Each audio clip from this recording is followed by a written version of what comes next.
हिंदी विभाग के हिंदी अध्यापक श्री मुकेश गुकुड़ सिंह राजपूत द्वारा निर्मित यूट्यूब चैनल की ओर से सभी छात्रों को और मेरे हिंदी अध्यापक वृंद को नमस्ते, मंगलमय शुभकामनाएं। इस यूट्यूब चैनल के माध्यम से हिंदी विषय में हिंदी कविता की जानकारी ज़्यादा से ज़्यादा स्कूलों के छात्रों तक और मेरे हिंदी विषय के हिंदी अध्यापक वृंद तक पहुंचाने का प्रामाणिक प्रयास करते रहेंगे। तो दोस्तों, इस हिंदी कविता की गाड़ी की रफ्तार को तेज करने के लिए इस YouTube चैनल को देखने वाले, सुनने वाले मेरे सभी छात्रों को और मेरे हिंदी अध्यापक वृंद को और साथ ही साथ मेरे अन्य सभी अध्यापक वृंद को जरूर कहना चाहूँगा कि इस YouTube चैनल को लाइक करें, अपने दोस्तों के साथ शेयर करें, सब्सक्राइब करें और इस YouTube चैनल की लिंक को ज़्यादा से ज़्यादा शेयर करें। और हाँ दोस्तों, मेरा वीडियो आप लोगों को कैसे लगा इस बारे में ज़रूर कमेंट करें। तो चलिए दोस्तों, आज के इस वीडियो के सत्र में हम हिंदी लोक भारती कक्षा 10वीं की दूसरी इकाई की पहली कविता जिसका नाम है बरस ही जलद। क्या नाम है दोस्तों? बरस ही जलद, अर्थात बरसता हुआ पानी। हाँ, इसके बारे में जानकारी प्राप्त करेंगे। इसके कवि या फिर यह चौपाई है, इसमें दोहे भी है, इसलिए इसके दोहाकार चौपाईकार जी का नाम है गोस्वामी तुलसीदास जी।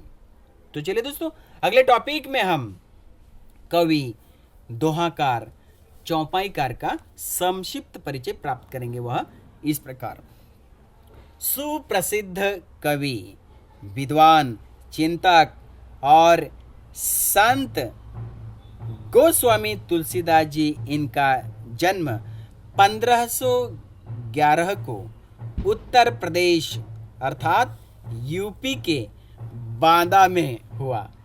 आपने अवधी भाषा में अनेक ग्रंथ लिखे। आप संस्कृत के भी विद्वान थे। आपने जनभाषा अवधी में रचनाएं लिखी। आज से 500 वर्ष पूर्व, जब प्रकाशन, दूरदर्शन, रेडियो जैसी सुविधाएं नहीं थी, ऐसे समय में भी आपका ग्रंथ रामचरितमानस जन जन को कंठस्थ था। आपके द्वारा रचित महाकाव्य रामचरितमानस को विश्व के लोकप्रिय प्रथम 100 महाकाव्य में महत्वपूर्ण स्थान प्राप्त है। आपकी प्रमुख कृतियां रामचरितमानस महाकाव्य है, कवितावली, विनय पत्रिका, गीतावली, दोहावली, हनुमान बाहुक, बरवे रामायण, जानकी मंगल आदि आपकी प्रमुख रचनाएं हैं। तो दोस्तों, यह था संक्षिप्त परिचय। अब अगले टॉपिक में हम कविता, दोहा, चौपाई के संबंधी प्रस्तावना अर्थात विषय प्रवेश को समझने का प्रयास करेंगे। वह इस प्रकार: प्रस्तुत बरस ही जलद कविता गोस्वामी तुलसीदास जी रचित रामचरितमानस महाकाव्य के किष्किंधा कांड से लिया गया है। यह पद्यांश चौपाई एवं दोहा छंद में है। यह गोस्वामी जी ने वर्षा ऋतु में होने वाले परिवर्तनों का सुंदर वर्णन किया है। उन्होंने वर्षा के साथ ही समाज की स्थिति, विविध गुणों, दुर्गुणों को भी दर्शाया है। प्रस्तुत कविता का प्रसंग सीता हरण के बाद का है। श्री राम, लक्ष्मण जी सीता जी की खोज में भटक रहे हैं। सीता जी के बिना श्री राम जी व्याकुल है। रामचंद्र जी कहते हैं, आसमान में बादल घोर गर्जना कर रहे हैं। पत्नी सीता के न होने पर मेरा मन डर रहा है। आकाश में बिजली ऐसे चमक रही है जैसे दुष्ट व्यक्ति की मित्रता स्थिर नहीं रहती। तो दोस्तों, यह था विषय प्रवेश। अब अगले टॉपिक में हम प्रस्तुत कविता की पंक्तियों का मुखर वाचन करते हुए उसमें आए हुए कठिन शब्द के अर्थ के साथ साथ कविता की पंक्तियों का सरल अर्थ अर्थात भावार्थ को संक्षिप्त में समझने का प्रयास करते हैं। हिंदी लोक भारती कक्षा 10वीं की दूसरी इकाई की पहली कविता बरस ही जलद अर्थात बरसते हुए मेघ, जिसे संत कवि गोस्वामी तुलसीदास जी द्वारा लिखा गया है। तो चलिए दोस्तों, संत कवि तुलसीदास जी द्वारा लिखित कविता का शुभारंभ करते हैं इस प्रकार।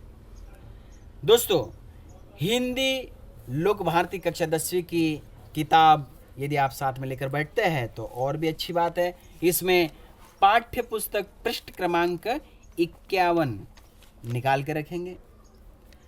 उस पर पहली कविता दूसरी इकाई की पहली कविता है जिसका नाम है बरस ही जलद।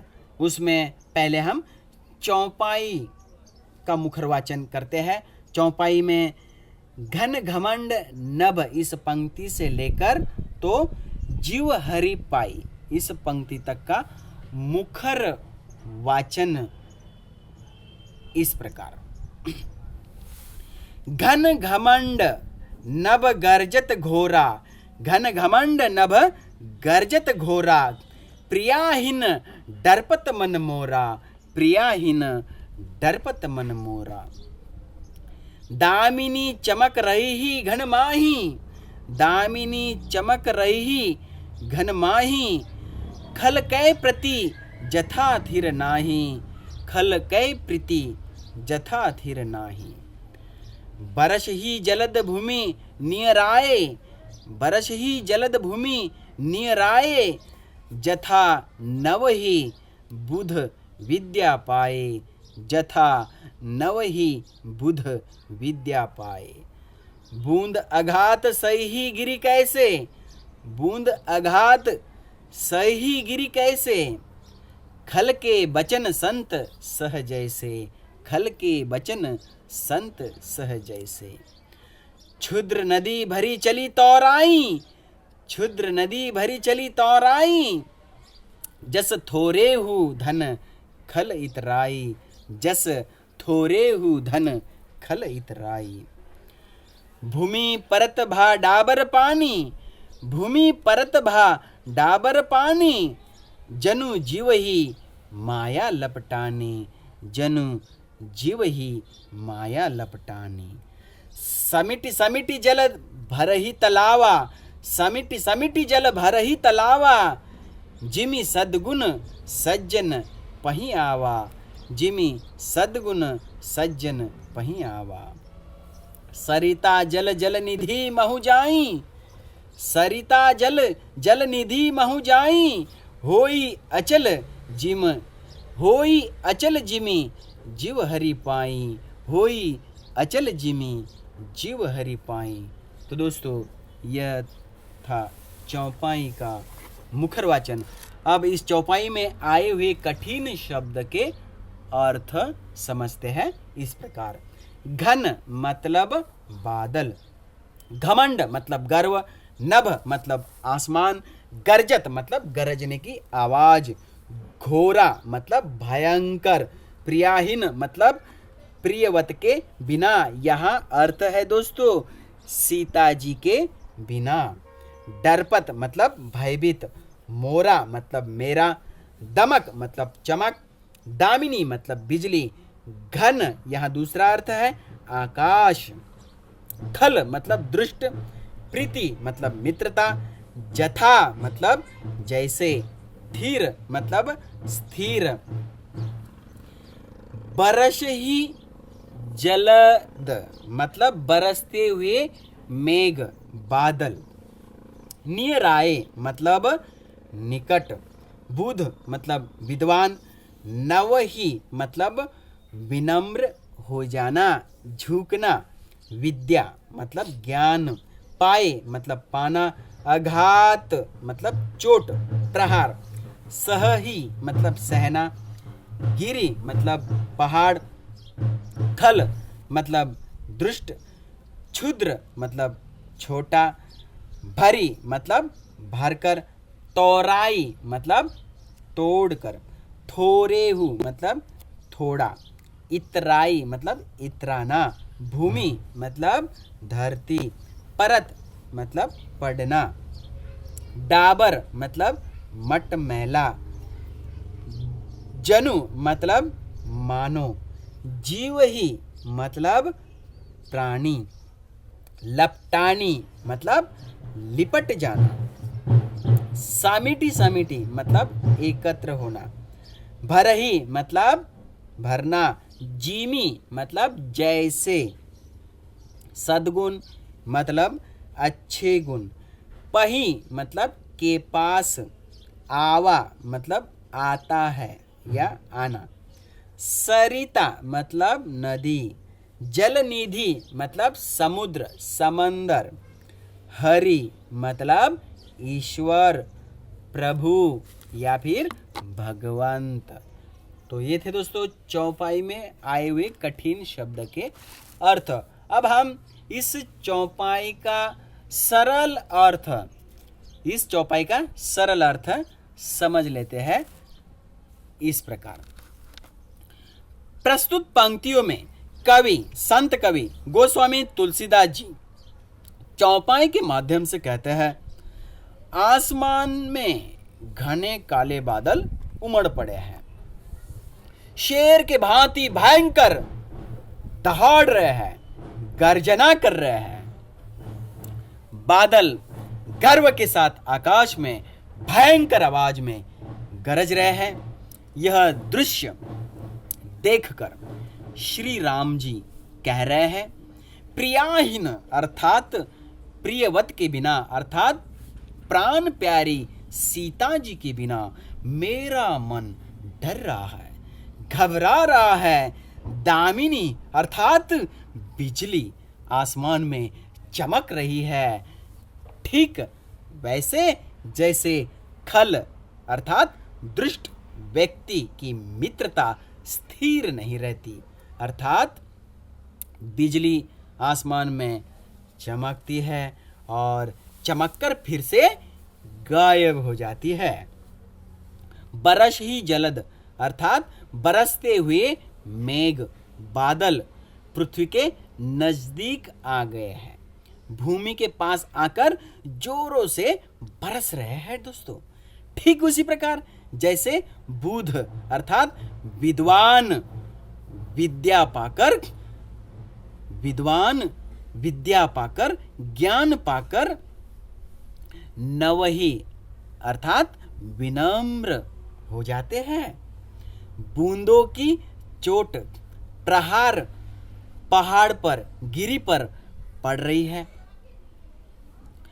पहाड़ बूंदों के चोट को पूरे शांत भाव से सहन कर रहे हैं। ठीक उसी प्रकार जैसे दुष्टों के कटु वचन संत महात्मा पुरुष सहन कर लेते हैं। छोटी छोटी नदियां जब वर्षा के जल से भर जाती है, तब वह अपने दोनों किनारों को तोराई अर्थात तोड़कर आगे बढ़ती जाती है।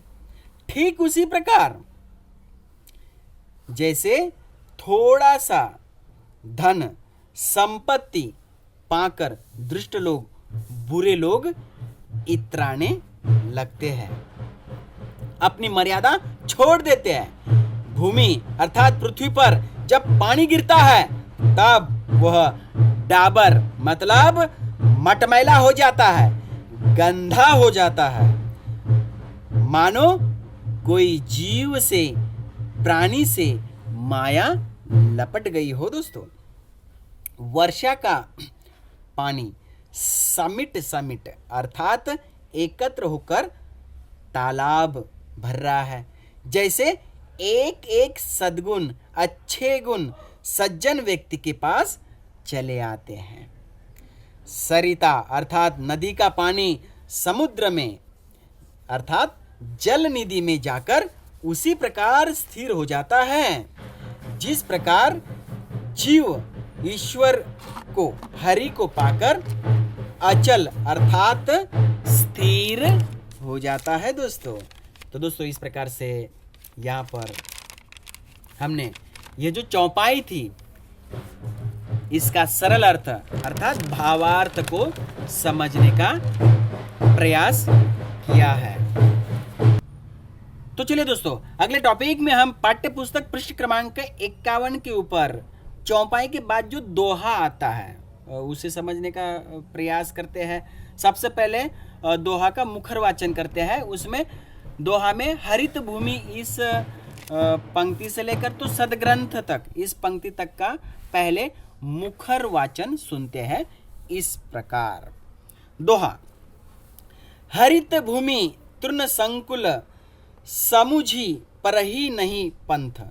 हरित भूमि तृण संकुल समुझी परही नहीं पंथ।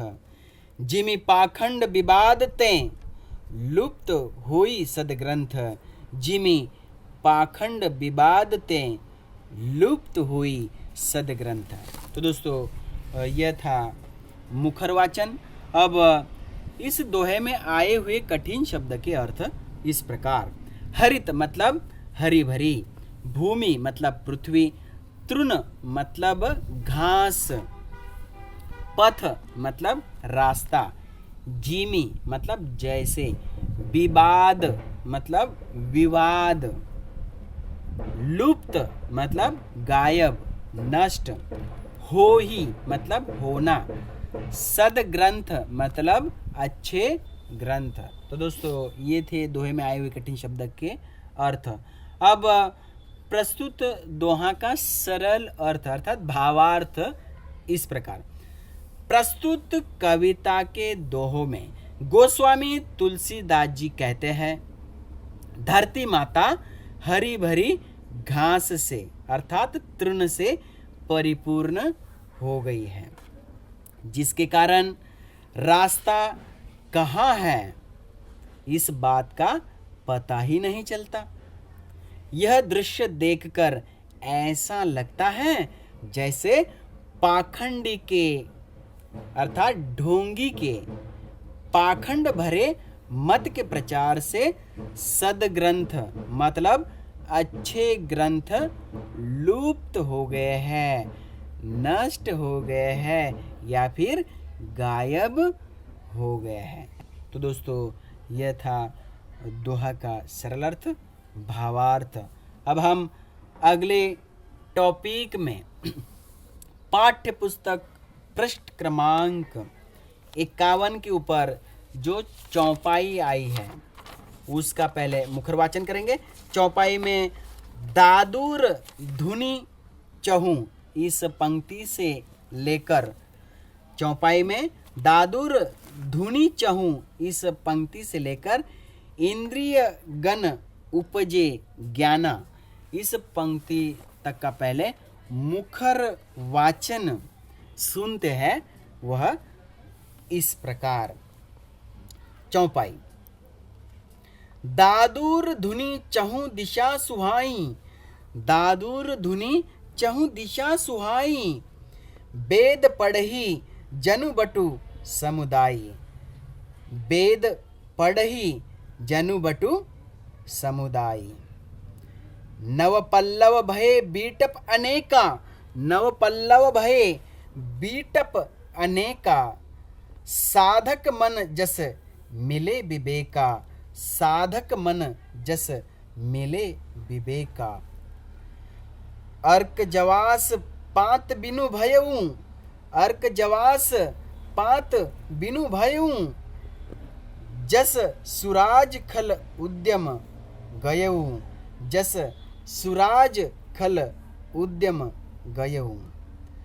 खोजत कतहूँ मिलही नहीं धूरी, खोजत कतहूँ मिलही नहीं धूरी, करई क्रोध जिमि धर्म ही दूरी, करही क्रोध जिमि धर्म ही दूरी।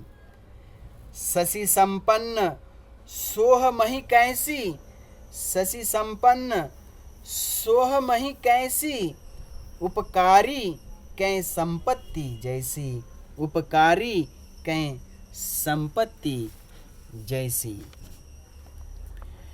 निसी तम घन खद्योत बिराजा, निसी तम घन खद्योत बिराजा, जनु दम्भिन कर मिला समाजा, जनु दम्भिन कर मिला समाजा। कृषि निरावही चतुर किसाना, कृषि निरावही चतुर किसाना, जिमि बुध तजहि मोह मद माना, जिमि बुध तजहि मोह मद माना। देखियत चक्रबाग खग नाही, देखियत चक्रबाक खग नाही, कली ही पाई जिमि धर्म पराही, कली ही पाही जिमि धर्म पराही। विविध जंतु सकुल मही भ्राजा, विविध जंतु संकुल मही भ्राजा, प्रजा बाढ़ जिमि पाई सुराजा, प्रजा बाढ़ जिमि पाई सुराजा। जहाँ तहाँ रहे पथिक थकी नाना, जहाँ तहाँ रहे पथिक थकी नाना, जिमि इंद्रिय गण उपजे ज्ञाना, जिमि इंद्रिय गण उपजे ज्ञाना। तो दोस्तों यह था मुखर वाचन। अब इस चौपाई में आए हुए कठिन शब्द के अर्थ इस प्रकार। दादुर मतलब मेंढक, जो ड्राव ड्राव ड्राव ड्राव करते रहते हैं ना दोस्तों, हाँ वही। धुनी मतलब स्वर आवाज। दिशा मतलब दिशा। चहु मतलब चारों ओर। सुहाई मतलब अच्छा लगना। वेद मतलब वेद, जैसे 4 वेद है ना दोस्तों, हाँ वही। जनु मतलब जैसे। बटु मतलब बालक, छोटा बालक। समुदायी मतलब समुदाय। नव पल्लव मतलब नई कोपल। बीटप मतलब पेड़। साधक मतलब साधना करने वाला। विवेका मतलब विवेक मिलना। अर्क मतलब मंदार वृक्ष, मंदार का पेड़ होता है ना दोस्तों, हाँ उसे अर्क भी कहते हैं। पात मतलब पत्ते। भयऊ मतलब हुए। जस मतलब जैसे। सुराज मतलब अच्छा राज। और दोस्तों कठिन शब्द आगे इस प्रकार। खल मतलब बुरे, दृष्ट। उद्यम मतलब उद्योग। गयऊ मतलब जाता रहना, खत्म होना। खोजत मतलब ढूंढना। कतहु मतलब कहीं। धूरी मतलब धूल। करई मतलब करता। क्रोध मतलब गुस्सा। जिमि मतलब जैसे। धर्म ही मतलब धर्म को। दूरी मतलब दूर। शशि मतलब अन्न। सोह मतलब सुशोभित। मही मतलब पृथ्वी। निशि मतलब रात्र। तम मतलब अंधकार। खद्योत मतलब जुगनू, दोस्तों रात में चमकता है ना, हाँ देखो घने अंधेरे में रात में एक छोटा कीड़ा होता है जो चमकता है। हाँ, उसी पर पहले लोग कहते थे कि इसी के लाइट पर पढ़ाई भी करते थे।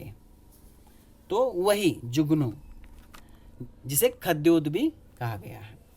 दम्भिन्न मतलब घमंडी, घन मतलब घने, निरावही मतलब निराना, घास फूस छिलकर निकालना, यह अर्थ भी है उसका निरावही का।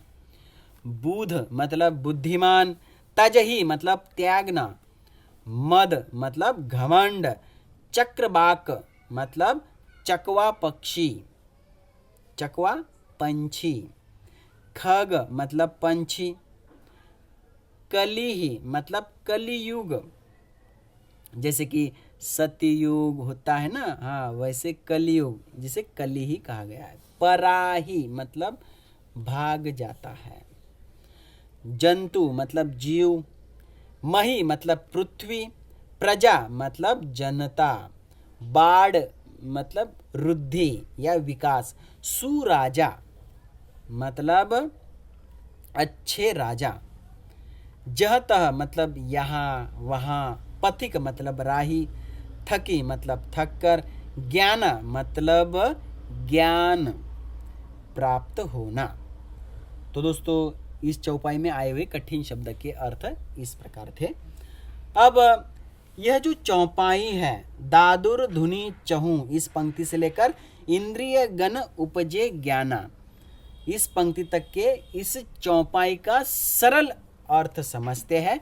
वह इस प्रकार, प्रस्तुत पंक्तियों में संत कवि गोस्वामी तुलसीदास जी चौपाई के माध्यम से कहते हैं, बारिश के दिनों में जमा हुआ पानी में दादुर धुनी मतलब मेंढक की आवाज, ड्राव ड्राव ड्राव, चहु दिशा में अर्थात चारों दिशाओं में, पूरब पश्चिम उत्तर और दक्षिण, चारों दिशाओं में अच्छी लगती है। मेंढकों की आवाज सुनकर ऐसे लगता है जैसे वेद पढ़ही जनु बटु समुदायी, अर्थात जो धर्म ग्रंथ है 4 वेद, वह पढ़ने का काम मानो छोटे बालकों का समूह कर रहा है। आगे कहते हैं, नव पल्लव भये बिटप अनेका, अर्थात अनेक वृक्ष पेड़ को नई नई कोपले आ गई है, जिसके कारण पेड़ फिर से हरा भरा अर्थात सुशोभित हो गया है। जैसे साधक मन जस मिले विवेका, अर्थात साधना करने वाले साधक या व्यक्ति के मन को ज्ञान प्राप्त होने पर विवेक मिल जाता है, चित्त प्रसन्न हो जाता है। आगे कहते हैं, अर्क जवास पात बिनु भयऊ, अर्थात बारिश के दिनों में मंदार वृक्ष और जवासा का के पेड़ के पत्तों से रहित हो गए, अर्थात बारिश के दिनों में मंदार वृक्ष और जवासा के पेड़ पत्तों से रहित हो गए हैं, उसके पत्ते मानो झड़ गए हैं, सारे पत्ते झड़ गए हैं। उन्हें देखकर जस सुराज खल उद्यम गयऊ, अर्थात जैसे लगता है मानो अच्छे शासनकर्ता राजा के राज्य में खल अर्थात दुष्टों का धंधा, बुरे उद्योग सब खत्म हो गए हैं, जाते रहे हैं। आगे कहते हैं, खोजत कतहु मिली नाही धुरी, अर्थात धूल मिट्टी खोजने पर भी कहीं नहीं मिलती। जैसे करई क्रोध जिमी धर्म ही दूरी, अर्थात क्रोध गुस्सा धर्म को दूर कर देता है, वैसे ही बारिश वर्षा ने भी धूल को मिट्टी को नष्ट कर दिया है। कवि आगे कहते हैं, शशि संपन्न सोह मही कैसी, उपकारी कै संपत्ति जैसी। अर्थात अनाज से युक्त बालियों से लहराती हुई हरी भरी खेती से धरती माता सुशोभित हो गई है। उपकार करने वाले व्यक्ति शोभायमान होते हैं। जैसे उपकार करने वाले व्यक्ति शोभायमान होते हैं। आगे कहते हैं, निशितम घन खद्योत बिराजा, जनु दम्भिन कर मिला समाजा। अर्थात रात के घने अंधेरे में जुगनू अर्थात खद्योत, जिसे मराठी में दोस्तों काजवा भी कहते हैं, जो रात में चमकता है ना। हाँ, तो रात के घने अंधेरे में जुगनू चारों ओर दिखाई दे रहे हैं, प्रकाश दे रहे हैं। उन्हें देखकर ऐसा लगता है जैसे घमंडियों का समूह या समाज एकत्र हो गया है।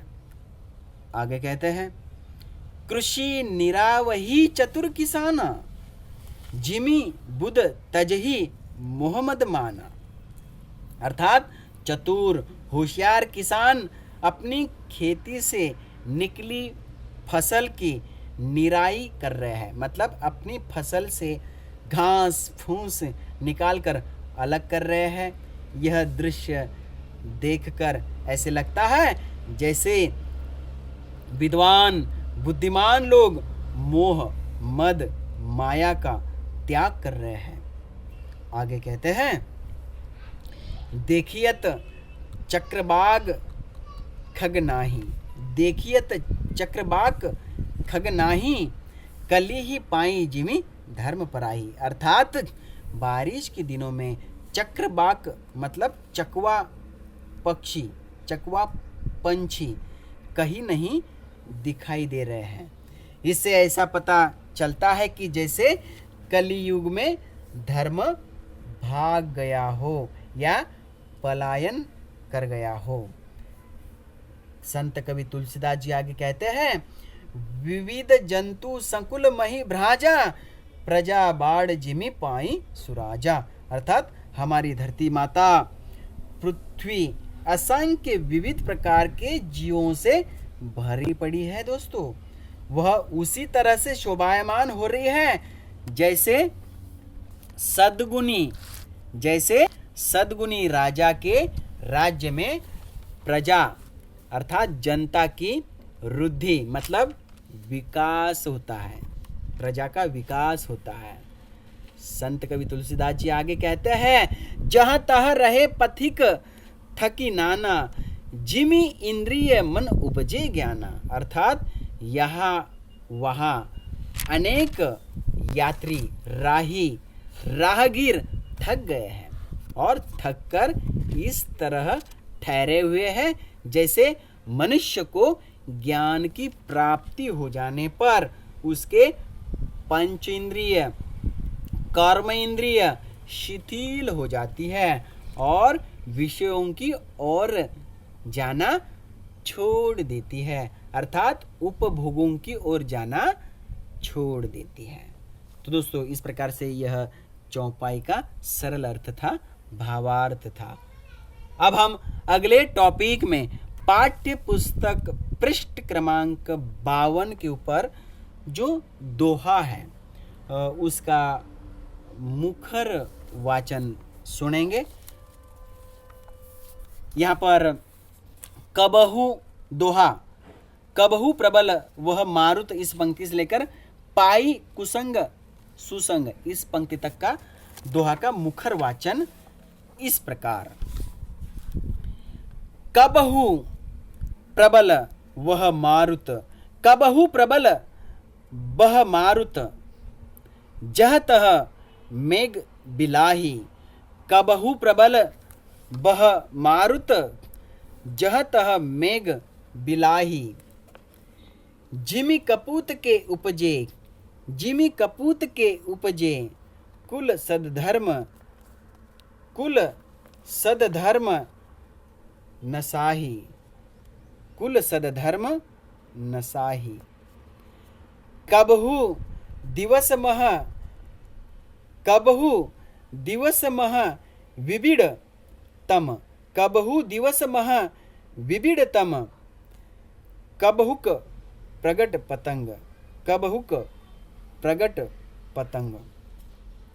बिन सई उपजई ज्ञान जिमी, बिन सई उपजई ज्ञान जिमी, पाई कुसंग सुसंग, पाई कुसंग सुसंग।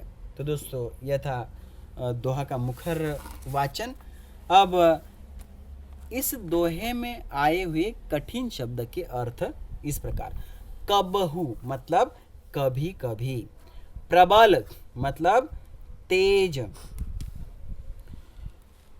बहु मतलब गति या बहना, मारुत मतलब हवा, वायु या पवन, जह तह मतलब यहाँ वहाँ, मेघ मतलब बादल, बिलाही मतलब गायब, जिमी मतलब जैसे, कपूत मतलब कुपुत्र, कुल मतलब परिवार, सदधर्म मतलब अच्छा धर्म, नसाही मतलब नष्ट होना, निबिड़ मतलब घोर घना, कबहु मतलब कभी कभी, उपज मतलब उत्पन्न, तम मतलब अंधकार, प्रगट मतलब प्रकट, पतंग मतलब सूर्य, बिन सई मतलब नष्ट होना, ज्ञान मतलब